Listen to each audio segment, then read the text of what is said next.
Welcome everybody to the White House for your daily briefing. As I think you had advance warning of, I have with me today the Secretary of Agriculture, Tom Vilsack. As you know, he briefed the President today on the drought that is affecting a significant portion of the country. The President asked for this briefing, and I asked that Secretary Vilsack join me here today to give you an update and to take your questions on issues surrounding the drought. If you could, as is past practice, hear Secretary Vilsack's presentation, then ask questions that you have for him. I will, of course, remain here ready to take your questions on other subjects. And with that, I give you Secretary Vilsack. Jay, thanks very much. Did have an opportunity to visit with the President. He is very well informed on the circumstances surrounding a very serious drought, the most serious situation we've had probably in 25 years across the country. 61% of the land mass of the United States is currently being characterized as being impacted by this drought.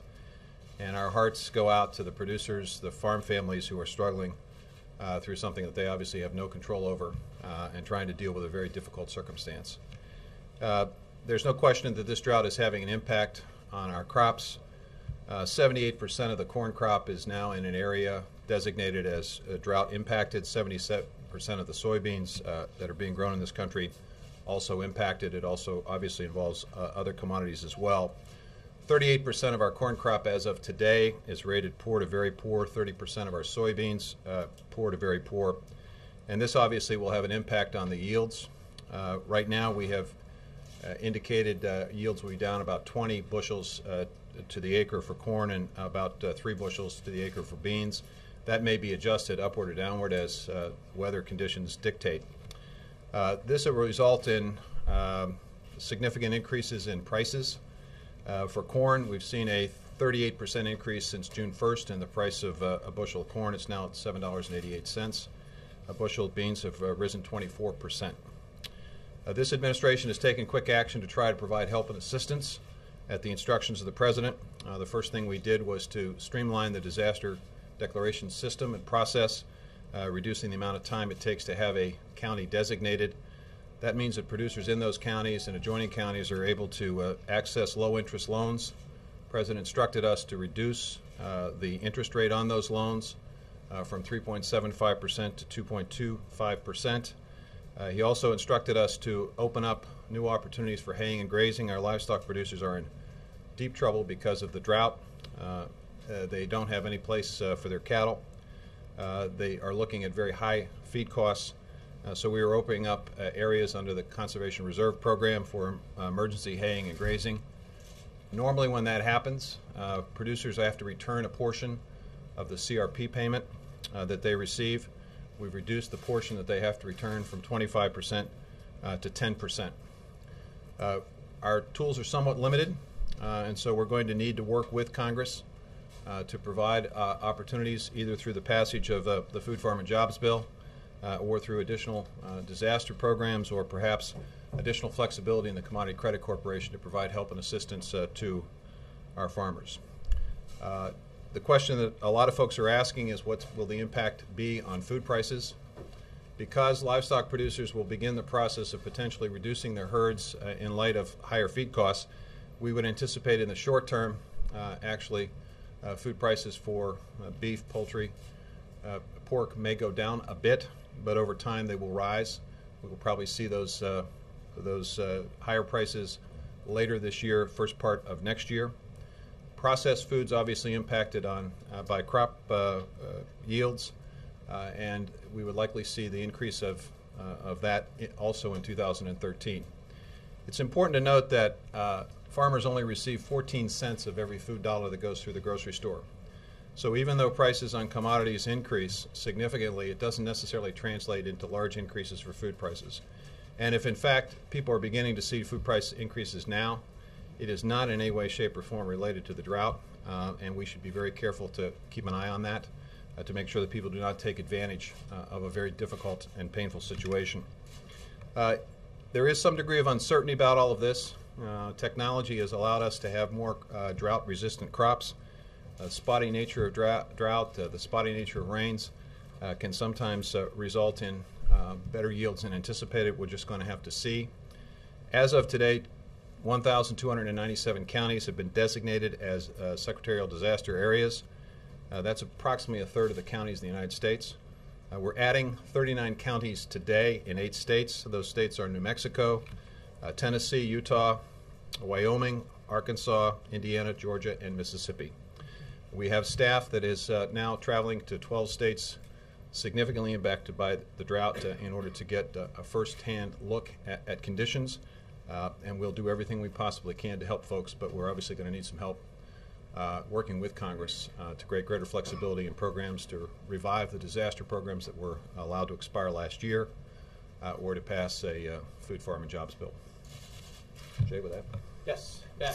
Thank you. Thank you, Mr. Secretary. 2 questions. To follow up on the point you just made about your tools are limited, is there a specific amount of aid that you'll be seeking from Congress? You know, it's very difficult to pinpoint that with specificity because we don't really know what the impact could be. For example, based on our current estimates today, the corn crop would still be the 3rd largest corn crop in the United States history. And the reason for that is because there were more acres planted at the beginning of the year. So we just have to wait to see what our yields are going to be. In the meantime, though, we can create a structure and system either through a revival of disaster programs or a passage of the Food, Farm, and Jobs Bill that contains some relief for livestock producers or some flexibility in CCC, so we're prepared to move as soon as we know precisely what the impact is going to be. Crop producers have the ability to utilize crop insurance, and for the most part, crop insurance will provide historically about 72% coverage of yields and revenue loss, but it's the livestock producers that are in the biggest and most troubled situation because they simply don't have any disaster program, and there's no such thing as a crop insurance program for livestock producers. Sorry, one other question. You gave us some specific numbers about crops and prices, but this drought is obviously happening at a very difficult time for the whole country and the economy. Can you give us a macro sense of how this drought could affect the economy? Well, right now, the rural economy is one of the bright spots in the economy. We're seeing record farm exports. We're seeing expansion of new markets. We're seeing a development of a bio-based economy with record amounts of biofuel being produced, and we're seeing outdoor recreation opportunities take off because of more acres enrolled in conservation programs. So it's a little difficult to say what the macro impact will be. 1 out of every 12 jobs in the economy is connected in some way, shape, or form to what happens on the farm. We're actually seeing farm implement, up to this point, we saw an increase in farm implement manufacturing and shipments at a record level. So obviously this drought will provide some degree of uncertainty, but the most important thing is for Congress to take action to provide some direction and assistance so that folks know what's going to happen, what kind of protection they're going to have. That certainty is really important, and that's whether they want to get to work on the Food, Farm, and Jobs Bill, they want to develop a separate disaster program or an extension of existing programs, whatever it might be, having that done as soon as possible will be quite helpful. Roger, then April. Thank you. Mr. Secretary, two questions. Number one, you mentioned farm exports as being a bright spot. Do you have any sort of estimates on the amount of reduction on exports for corn and soybeans now, given the drought situation, even a range? And second, will there be any EPA assessment of the mandate of using corn for ethanol? There's no need to go to the EPA at this point in time based on the quantity of ethanol that's currently in storage. There's no problem in that area at this point in time. On exports, we would anticipate and expect they would be reduced. But again, the area and the amount of reduction depends on what the yields are, and I won't know what those are until we, in fact, harvest the crop. Based on what we have today, I would anticipate and expect a small decline, but that could be changed next week if the crop conditions continue to worsen, or it could be improved if we get the right rain in the right places at the right time and the right amount. Secretary Vilsack, going back to the issue of crop insurance, I was told that crop insurance is very expensive, with a premium maybe for some farmers $15,000 a year. What happens to those farmers who cannot afford the crop insurance, those small minority women farmers who just can't afford it? What is in place, or what are you talking about putting in place to help them in the midst of this drought situation? Well, that's why the President was so insistent on taking a look at the interest rate on the emergency loan program that we have. And that basically it provides emergency loans to get people through a tough period of time. And the interest rate was reduced from 3.75% to 2.25% for those producers who are located in counties that have been designated as a disaster area. So the emergency loan is one opportunity. The second opportunity for those producers would be a situation where Congress would provide for a revival of the disaster programs that expired. We had a program last year called SURE that provided supplemental protection. Livestock producers had a livestock indemnity program. They could bring those back. They could create opportunities within the Commodity Credit Corporation for us to provide financial assistance to those farmers. So there's a whole series of options, but right now the only option we have is to reduce the interest rate on the emergency loan and make sure that haying and grazing is available to livestock producers. So what are you doing to ensure, because right now you're still dealing with a lot of minority, Indian, and women farmers who are having complaints about the subsidy programs that you offer. What are you doing to ensure that they have, there is an equitable process that they are able to obtain those loans now? We have in place a process by which we compare the amount of loan activity in counties where there are significant percentages of socially disadvantaged farmers or minority farmers to make sure that the amount of loans that are being authorized and approved are roughly equivalent to the percentage of the population that is socially disadvantaged or minority, so that we keep a gauge, and if we see that there's a significant difference, we'll obviously pay attention to that particular county. But I think everybody understands that now it's all hands on deck. The President's very concerned about making sure we do everything we possibly can to help as many producers as we can through this difficult circumstance. Based on what you know today and understanding it's imperfect information, how do you think this drought is going to compare with the '88 drought? Do you think it could be worse than that? If we were comparing it today to potential yields, the '88 yield would have the corn crop being about 25 bushels less than what we have today. The beans would be roughly 5 bushels less. So we're not at the '88 level. There's probably a larger area of the country that's impacted, but the severity is not as deep yet.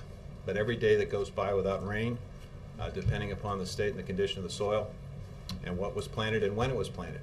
Part of the problem we're facing is that weather conditions were so good at the beginning of the season that farmers got in the field early. And as a result, this drought comes at a very difficult and painful time in terms of their ability to have their crops have good yields. Peter, thanks. Sir, could you elaborate on your concerns about the short-term gouging or taking advantage of the situation, and at what point in the food chain does that occur? Well, everybody knows there's a drought, and everybody knows it's severe, and everybody knows that the corn prices and bean prices have gone up, and that impacts livestock producers in the long term. What folks don't know is it does take some time for those prices and that impact to be felt, nor do most people realize how little farmers get out of that food dollar. So even though prices are increasing, it may not translate into significantly higher food costs. Right now we estimate our food inflation rate somewhere between 2.5% and 3.5%. In fact, this last month it was at 2.7%, which was a 0.1% less than the preceding month. So it's complicated. Because it's complicated, some people could see, well, this is an opportunity to potentially raise costs now, and we want to make sure people understand that now is not the time that they should see higher food costs. If they're going to be higher food costs, you would likely see them later in the year and in the first part of next year. And what are you doing, what's the Agriculture Department doing, or what can it do to track for this kind of activity? Well, we, through a number of nutrition assistance programs, we can kind of keep an eye on what we're spending and where we're spending it and whether or not it is historically in the norm. And if it's not, we can take a look at it. But I think the most important thing right now is for consumers to be aware and to keep an eye on it and to begin asking questions. If they see a dramatic increase in hamburger costs or steak costs, they should ask, what's with this? And if someone says it's the drought, they should push back and say, no, wait a second, that's not the reason. We should actually, given that herds are being reduced and potentially liquidated, we should actually be seeing a little lower costs right now. and that pushback may make a difference. Thank you. You, Mr. Secretary, you've mentioned corn and beans several times. I'm wondering why the focus on there and not other crops. Is it because they have such a multiplier effect throughout the economy, throughout the food supply? Not so much that. It's primarily the area of where the drought is most severe. It's primarily where corn and beans are raised. You know, wheat somewhat impacted. The biggest other impact is for livestock producers. Hay is obviously going to be much more expensive because there's going to be a lot less of it. That's why we're deeply concerned about the importance of getting action with our friends in Congress to try to provide some degree of assistance and help. And they have multiple ways they can do that. We just want to encourage them to do it as quickly as possible. Let's see, Andre and Cheryl. Thank you, Jay. Secretary, thank you for doing the briefing. I know that the U.S. sells some of the livestock to Russia and probably to other countries. So do you expect an increase in the export of livestock because of the situation? Well, it's conceivable in the short term. As herds are liquidated, it could provide opportunities with lower costs for us to be even more competitive than we already are in that export market. You know, frankly, we are looking at record exports, notwithstanding the difficulties we're facing here. We had a record year last year. We are looking at a strong year this year. As it relates to Russia, hopefully Congress will act to make sure that Russia enters the WTO in a way that allows us to put them in a process where they're in a rules-based and science-based system.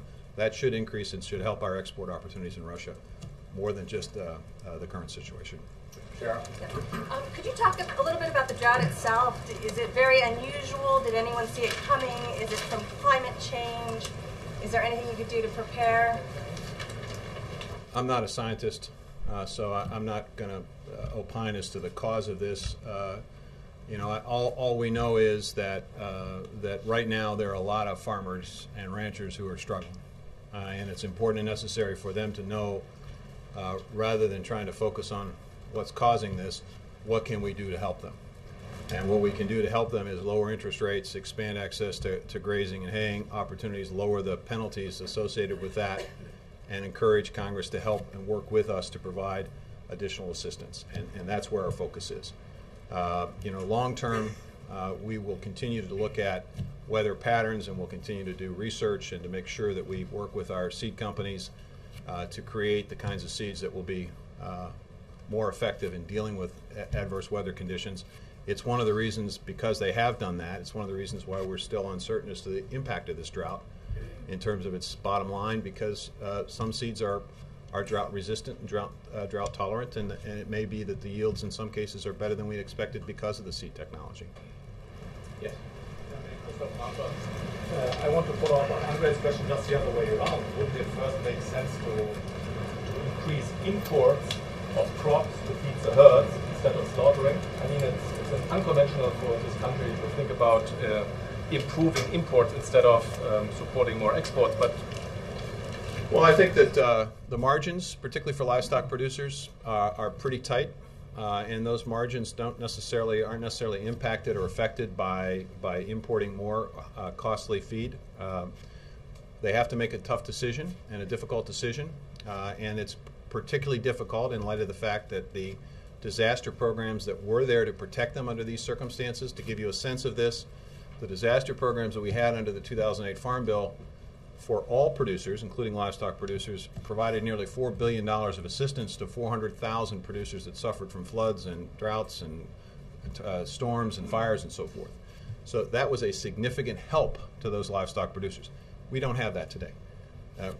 We need something like that, a lot of vehicles to get it, but in the meantime, I think that producers will make the decision to reduce herds, which is how they normally react to a circumstance like this, so they can minimize what potential loss they may be facing.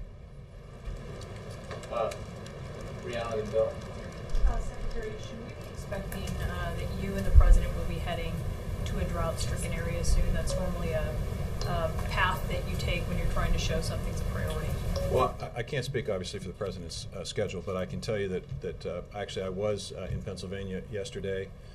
We do have the Deputy Secretary going to Georgia tomorrow. We've got the Undersecretary of the Farm Service Association traveling to several states that are drought impacted and affected. We have a Deputy Undersecretary also traveling. So we actually are fanning out across the country to get a sense of what the conditions are.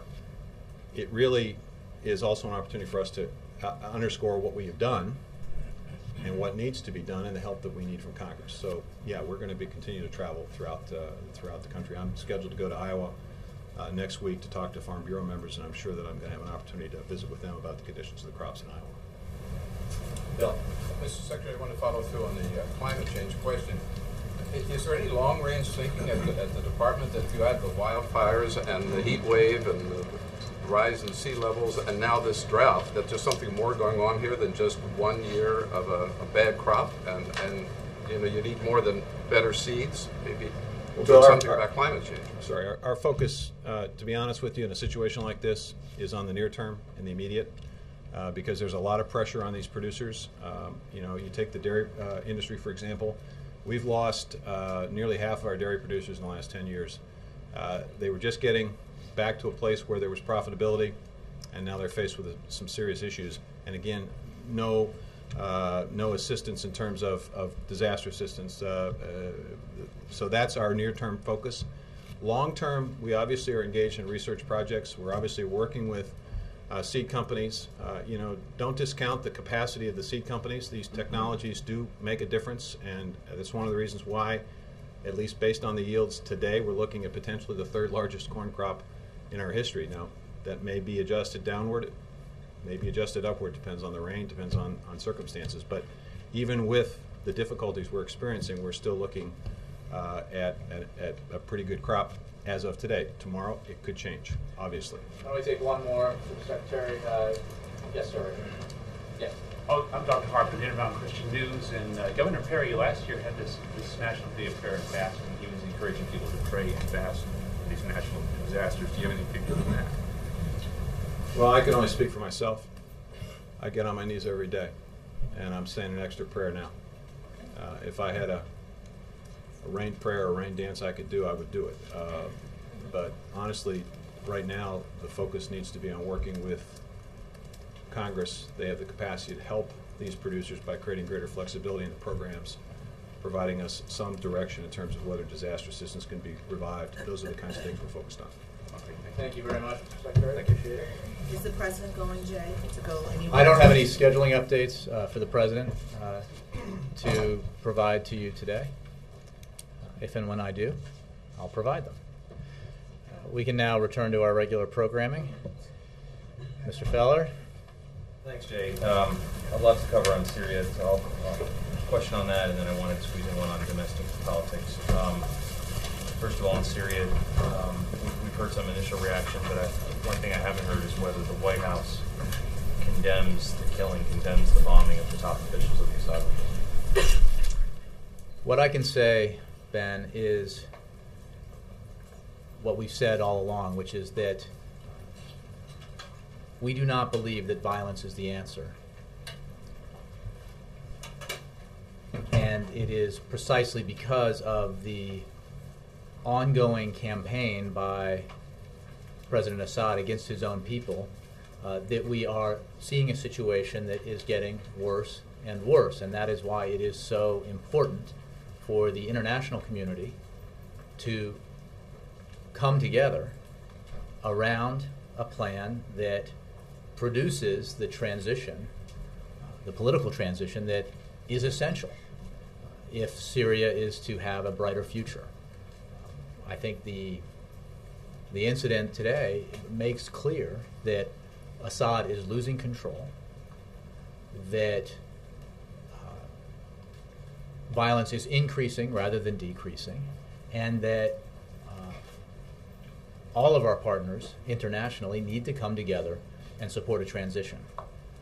You know, one concern expressed by those who have resisted supporting a transition that would see Assad remove himself from power is that that outcome would cause the situation to spiral out of control or cause chaos or more violence. And our argument has always been that the situation as it exists with Assad in power is what will result in greater violence and greater chaos, and that is being borne out, unfortunately. So, as you know, we're working with our partners up at the United Nations in New York. trying to bring about the consensus that we believe is absolutely necessary. Can you inform us whether Assad was a target and whether the administration knows where he is now? I don't have any information on that. We're still gathering details about the incident. Again, all I can tell you is that it reflects the fact that the situation is getting more violent every day in Syria, and it only proves the point that we've been making, that the window is closing. We need to take action in a unified way to help bring about the transition that the Syrian people so deserve. I'll squeeze in my political question here. Speaker Boehner today, in talking about the president, said, quote, he doesn't give a damn about middle-class Americans. And I wanted to get your reaction to this in terms of whether you think that this is another day in Washington politics, or whether that kind of comment about the president's motivations in any way crosses the line. I had not heard that comment. I would simply say that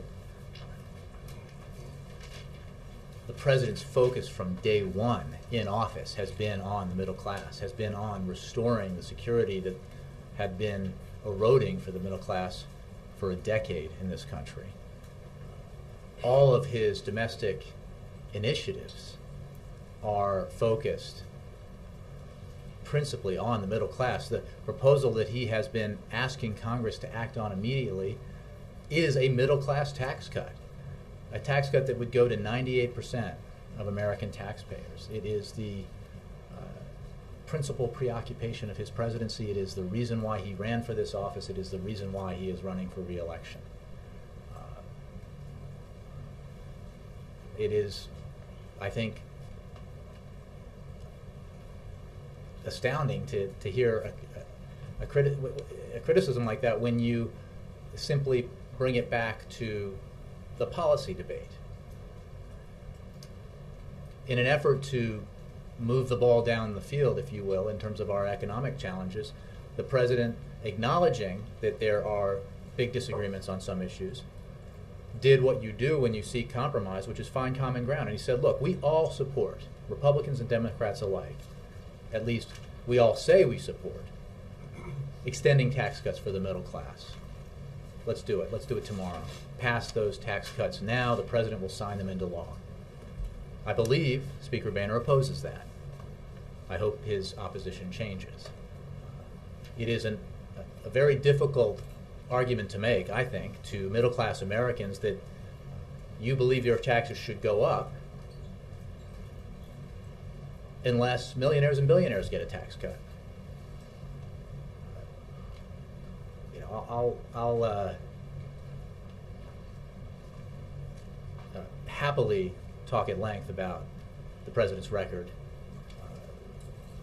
supporting and helping make more secure the middle class.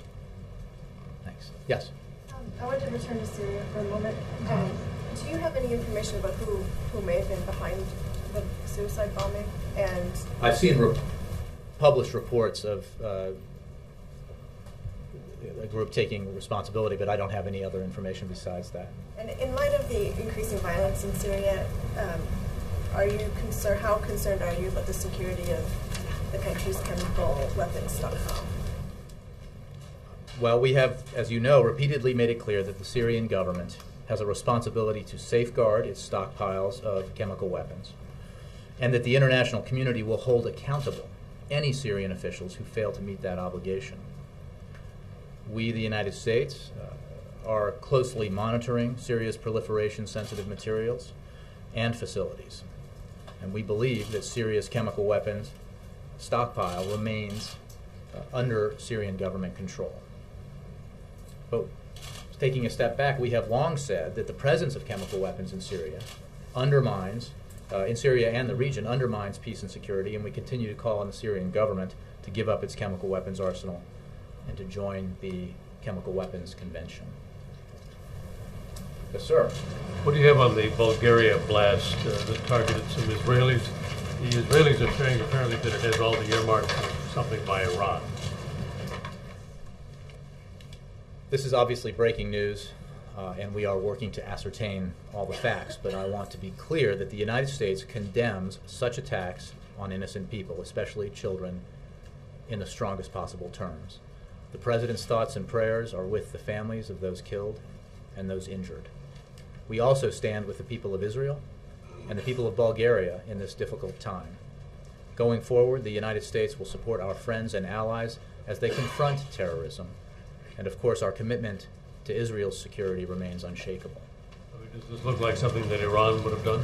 I don't have information yet on anything specific to the incident itself, and who, if in fact it was terrorism, and who was responsible for it. I can tell you that the President has been briefed on it, but I don't have any more details on it. Donna. Thanks, Jay. I have two questions. First, on the GOP allegations that the Obama administration has, quote, gutted Medicaid, or I'm sorry, welfare, gutted welfare reform. And I think Romney has also weighed in saying that President Obama, quote, wants to strip the established work requirements from welfare. And I was wondering what the President or the White House response to those allegations is. Well, I find that interesting because a cornerstone of the Welfare Reform Act of 1996, which I remember well because I covered it, was the establishment of work requirements for welfare recipients. And those requirements are fundamental to the gains made in the past 15 years in moving people from welfare to work. And this administration opposes any effort to undermine those requirements. The changes proposed by the Department of Health and Human Services are designed to accelerate job placement by moving more Americans from welfare to work as quickly as possible. There will be no waivers of the time limits in the law, and only waivers with compelling plans to move more people off of welfare and into work will be considered. This policy will allow states to test new, more effective ways to help people get and keep a job. And then if I could address some of the hypocritical criticism. I have been surprised by it, by the hypocrisy of our critics, since many of them have in the past supported and even proposed such waivers. Governor Romney, Governor Barber, Governor Huckabee, Secretary Tommy Thompson, and Senator Grassley all supported these kinds of waivers for states in the past. In a 2005 letter to the Senate, Republican governors, including then Governor Romney, requested such waivers. Under President George W. Bush, HHS Secretary Thompson put forward a proposal that would allow, quote, super waivers in the program. The Senate, under Republican control at the time, passed a bill authored by Senator Grassley with broad waiver authority. And just last year, states led by Democrats and Republicans, including Nevada and Utah, called for these waivers, these very waivers, so they could have more flexibility to get more people back to work faster. So, given this long, documented history of bipartisan support, it is surprising, to say the least, to see this kind of flip-flopping on the part of Republicans. Are you suggesting that Mitt Romney flip-flopped on this? I'm suggesting that everyone I named by name in the past supported these kinds of waivers, and I am also making clear that this administration in no way supports any effort to undermine the work requirements that were fundamental to the Welfare Reform Act signed into law by President Bill Clinton in 1996. Wendell. No, I'm sorry, did you have a second question, Donna? I just had one quick one. On the Jobs Council, obviously we reported today they haven't met formally or publicly for 6 months. Why exactly is that? Look, the President solicits and receives input and advice from members of his Jobs Council and others about economic initiatives all the time. And I would point you to the numerous initiatives put forward by the Jobs Council that this administration, under the President's direction, has taken action on, including a presidential memorandum in August of last year that selected 14 job-creating, high-priority infrastructure projects for expedited review. 4 of those are already under construction.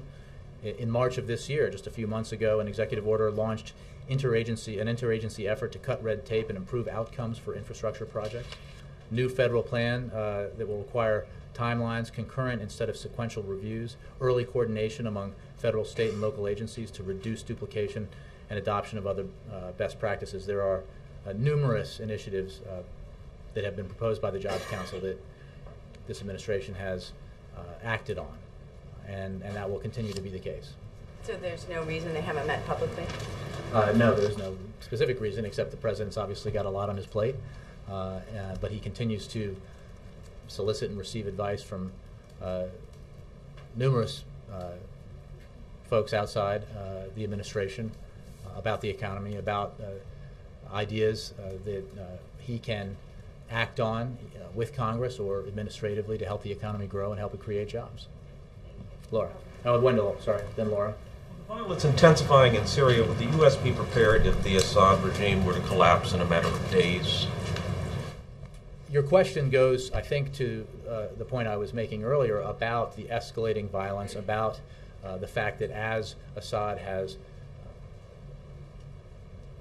stayed in power and continued to perpetrate violence against his own people, that the situation has become more and not less chaotic, that the opportunity for a peaceful transition begins to diminish. Now, we believe that that opportunity still exists. That's why we need to come together with our partners internationally, form a consensus that embraces the notion that a transition in Syria is taking place and must take place, and that it cannot include President Assad because he has forfeited long ago any credibility he has with the Syrian people. And we call on our friends and our partners internationally to recognize that Assad is a spent force in terms of history. He will not be a part of Syria's future. And the best possible course of action for every country with an interest in the region and in the future of the Syrian people is to ally with the Syrian people and support a transition that is inclusive and allows for the establishment of a process and a democratic future for Syria. On another subject, there's been some Democratic pushback recently on what they see as Republican attempts to basically hold the president hostage to the threat of the sequester. Are you concerned that this might have a chilling effect on hiring by defense contractors and others who see us headed ever closer to that fiscal cliff? The president's position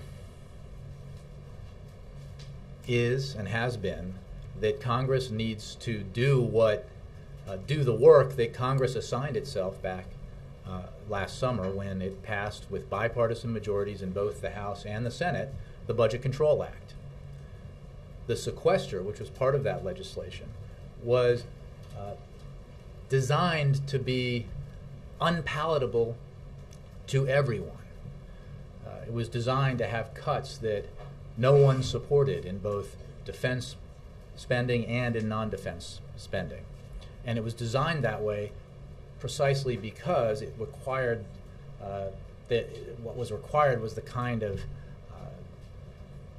motivation to make some tough choices and tough votes that Congress clearly needs in order to do the right thing, which is embrace a balanced approach to long-term deficit and debt reduction. That is an approach the President supports. It is embodied in the proposals he's put before Congress. It's a position that is broadly supported by the American people, by bipartisan commissions like the Bowles-Simpson Commission and the Domenici-Rivlin Commission. It is supported by the so-called Gang of Six. It is supported by all right-thinking people everywhere, except perhaps in one portion of the Congress. And the President believes that the simple adoption of the premise that we need to have a balanced approach so that deficit reduction and debt control is not, the burden of that is not borne solely by seniors, solely by the middle class, but borne by everybody in a balanced way, would move this process forward. And we've seen some signs of recognition that revenues need to be part of the approach. on behalf of some elected Republicans, and we hope that we begin to see more of that, because that is clearly what needs to be done, and it's clearly what the American people support. I understand the reasoning for the president's position. I'm asking about concerns about the impact on job creators. Does it trouble you as we move closer to this cliff that defense contractors see huge cuts if And the Democrats and Republicans don't work it out? Opposes those cuts, does not believe those cuts are wise. They're too deep. They are not. They are much deeper than the president's proposed in his budget for a reason, and that is why Congress needs to act to avert the enforcement of the sequester, and there is time for Congress to do that. Again, we have been debating these issues and engaging at a deep substantive level on these issues for quite some time now, certainly for as long as I've been in this job, and the result of that is that the work has been done. We know what we need to do. We know what the options are. We know what the Republican proposal is. We know what the president's proposal is. We know what is broadly supported by interested communities around this issue. We know what would help the economy. We know what would harm the economy, and we need to simply accept that compromise requires the kinds of steps the president took to sign into law spending cuts of substantial size, $2 trillion. It requires embracing the kinds of reforms in our health care entitlements that the president has embraced and put forward, and it requires Republicans to accept the simple proposition that seniors, folks on with disabled children and the middle class should not have to bear the cost of getting our fiscal house in order by themselves. That wealthiest Americans who have, by comparison with the middle class, done far better over the past decade ought to do their fair share. And on the general principle of tax cuts, I think it's worth noting that the president simply supports, as he long has, the return of the tax rates for the top 2% of American earners to the level that was in place in the 1990s under President Clinton.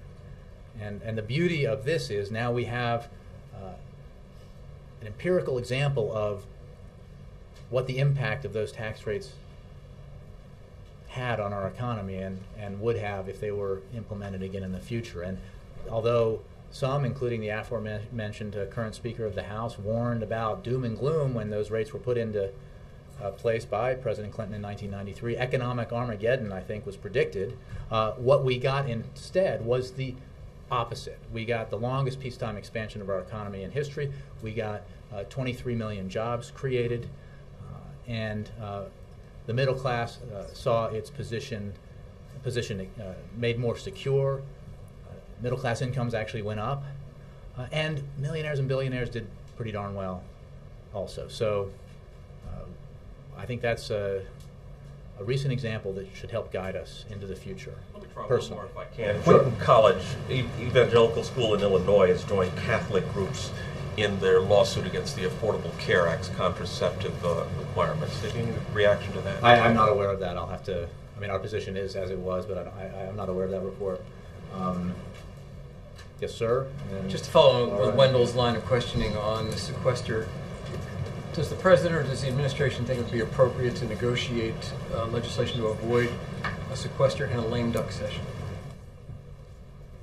The president believes that Congress should act now to render moot the sequester by passing balanced deficit and debt reduction.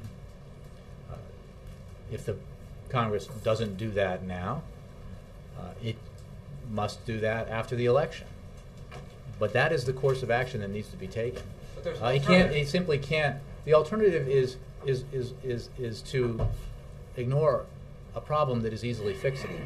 And Congress promised before the nation when bipartisan majorities in both houses voted for the Budget Control Act, that they were not going to do that they were going to embrace the challenge and come together and pass legislation that could garner bipartisan support. And the only legislation that can garner bipartisan support is legislation that addresses our fiscal challenges in a balanced way. So the president That's would what they have oppose- to do. The president would oppose a short-term extension. I'm not going to negotiate what may or may not happen in December. What I will tell you is the president's position is clear about what Congress needs to do. One quick follow-up, you just crossed the wires. The president has apparently spoken with Vladimir Putin. Can you give us any sort of readout on that topic of Syria, as we understand it? Well, I don't have any additional information for you, except I can confirm that the president did speak with President Putin. But I'll have more information for you. About Syria? I believe that was a topic of discussion, yes. Mr. Jackson, may I can comment? Not that I'm aware of. President Putin. Who called whom? I believe we initiated the call, but I will have to double check. Yes, Laura, I owe you. Yeah. Thank you. Two questions. The first is, Mitt Romney's campaign and its allies have been trying to make hay out of the fact that a lot of companies with connections to Obama donors have received grants and loan guarantees from the Energy Department. My question is whether you think is there anything wrong with a company or an individual who has supported the president politically also receiving government support for their endeavors? Well, I think these charges have been appropriately labeled by some of your colleagues as ridiculous, totally false, unfounded. We certainly believe that and know that.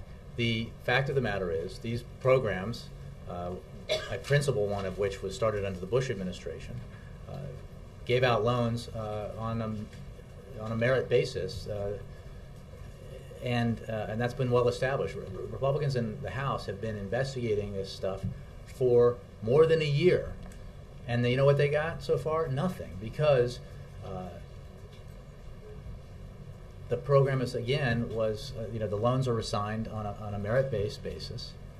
And we have long acknowledged that one of the reasons why, and this was true under the Bush administration when one of these programs was established, that you create these investment programs to invest in industries that might not otherwise get that seed money that they need to grow, and that inherently there is some risk involved in that. But the broader principle here is that we need to build those industries in the United States because they will be vital industries in the 21st century. And if we don't build them here, they will be built in China or Europe or India or elsewhere.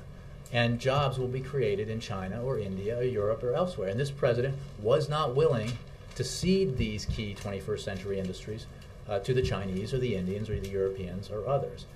So that was why he made the investments through the Recovery Act that he did. Those investments have supported hundreds of thousands of jobs, and even more significantly, they have helped clean energy industries here in the United States expand and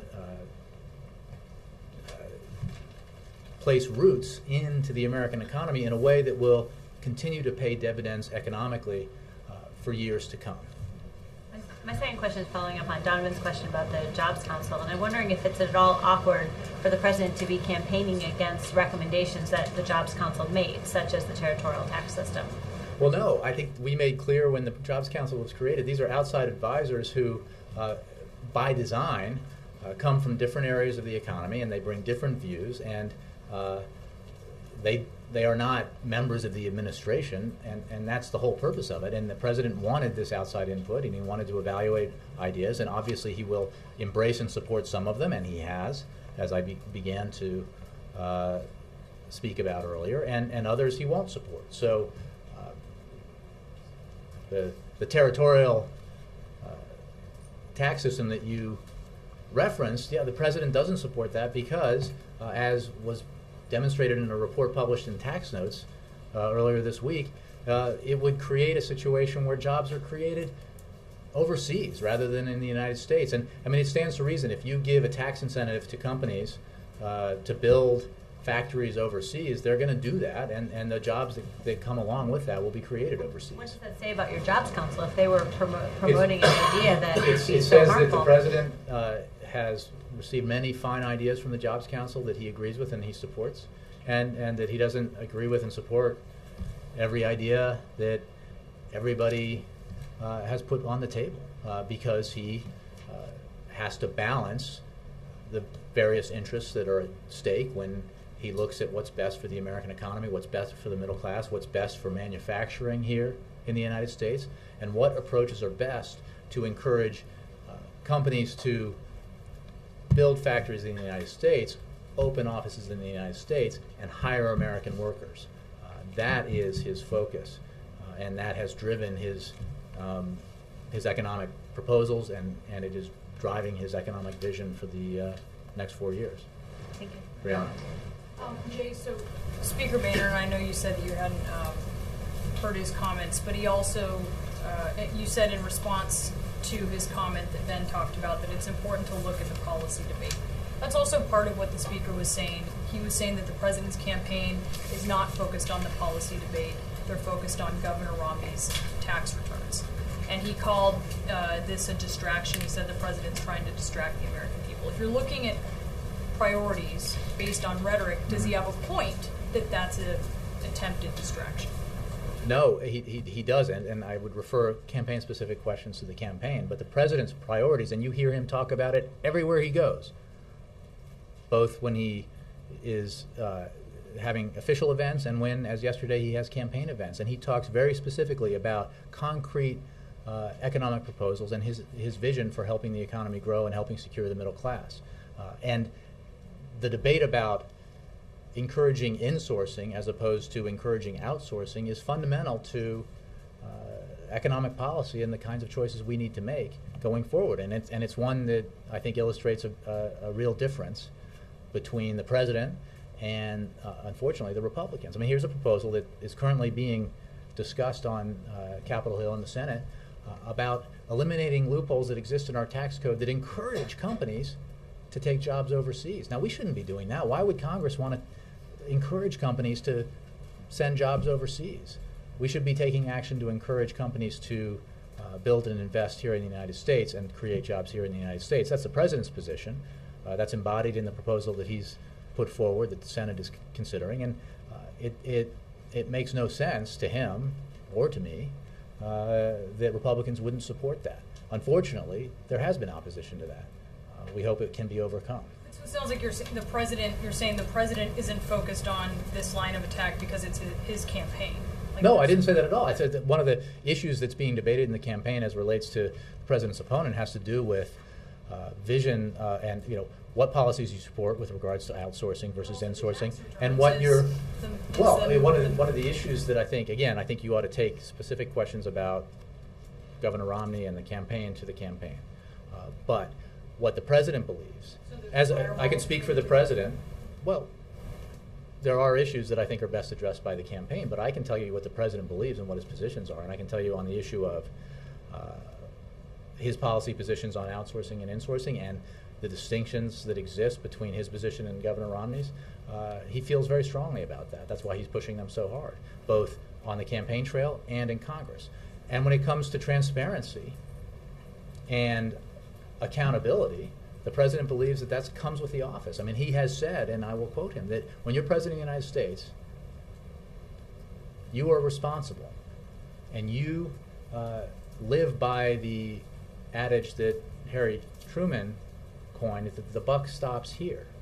And so, that's the whole debate about whether are you when you're president of the United States, you can't say, well, I know I have the title, but I'm not really responsible for what happens here in the White House or in the federal government. I was doing other things. I mean, you are responsible and the president believes that very strongly. And if you're going to run for president, it's not necessarily comfortable, but it's become a tradition and it's an important one.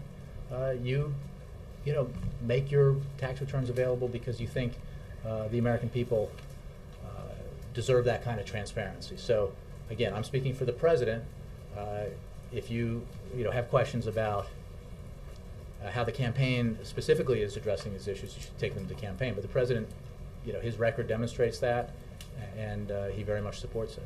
And I want to follow up on the question about Wheaton College. We've filed a story on this, Wheaton College joining Catholic University in a lawsuit. I just got this question and I don't have, I'm not even aware of it, so I'll have to take the question.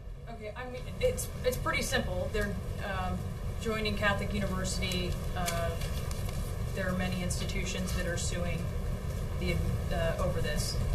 I'm just wondering if there's a concern that this is sort of just a sign of more to come. The administration's already lost the support of its key ally, the Catholic Health Association. Is there a concern that there's more to come?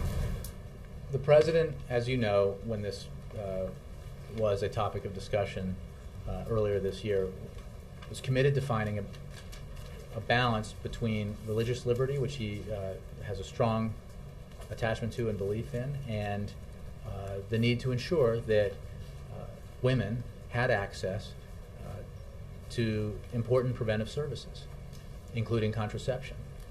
And he made sure that that balance was struck in the policy that is moving forward. And that's the position he's taken. I don't have, in terms of the iterations of developments in court cases, again, I'm not aware of this specific case or the fact that this college is involved in it. Well, that's just it. This is the premier evangelical institution in the U.S. joining a lawsuit. Isn't that a development?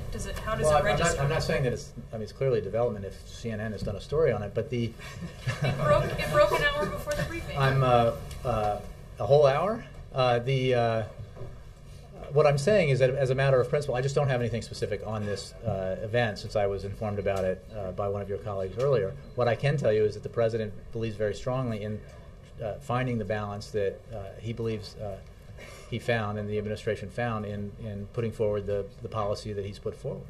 And on specific legal actions, I would have to take the question or probably refer you to the Department of Justice. Yes, ma'am. The Syrian opposition has been vocal in their criticism of the Obama administration, saying that you haven't been doing enough, and basically all what they're receiving is rhetoric of President Assad has to sit down. How do you respond to that? Well, I would say that the United States has led the effort to organize the international community, to try to unify the international community in support of both the Syrian opposition, but more broadly the Syrian people, and the whole premise that there needs to be a transition in Syria without President Assad. Our very clear position on the brutality that Assad has perpetrated, the fact that he long ago gave up any opportunity to participate in a transition to democracy in Syria, has been vocal and clear. And it is not. It is a simple fact that at the United Nations, efforts that we supported and led to pass resolutions that would have, that we believe were the correct ones against Assad, were not supported by Russia and China. And we've been very clear about our disappointment in that, and that's why we've continued to work with the Russians and the Chinese to try to persuade them that history is not on the side of those who would ally themselves with President Assad, that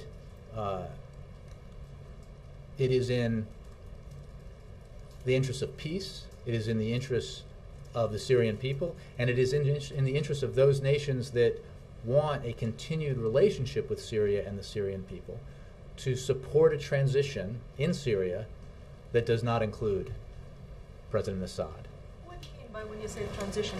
You often said that from this podium. We need as we've seen elsewhere, there has to be a process that a transition period that allows for an interim government, if you will, that allows for the establishment of a new democratic process in that country that would eventually. This current regime? No, our point is without this regime. I mean, that's the point we've been making, that Assad cannot participate in that process because he has lost all credibility with his people by the simple fact that he has gone around the country killing innocent Syrian civilians. Yes, ma'am. Jay, you just said you are pursuing a resolution. I'm sorry? You are pursuing a resolution on United Nations meetings right now. What what is your strong leverage to use against Russian veto threat today? Look, we are in regular conversation with the Russians, and we've made our positions clear. And our point to the Russians and others is that, as I just said, if you ally with Assad, you're going to end up on the wrong side of history, and that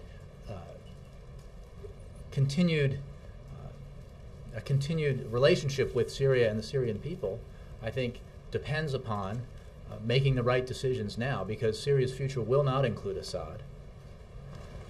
Syrians need to be able to determine their own future in a democratic way, and it is in everyone's interests in the region and beyond to support a process that allows for that process to take place, that responds to the legitimate democratic aspirations of the Syrian people. Thank you. Thanks very much.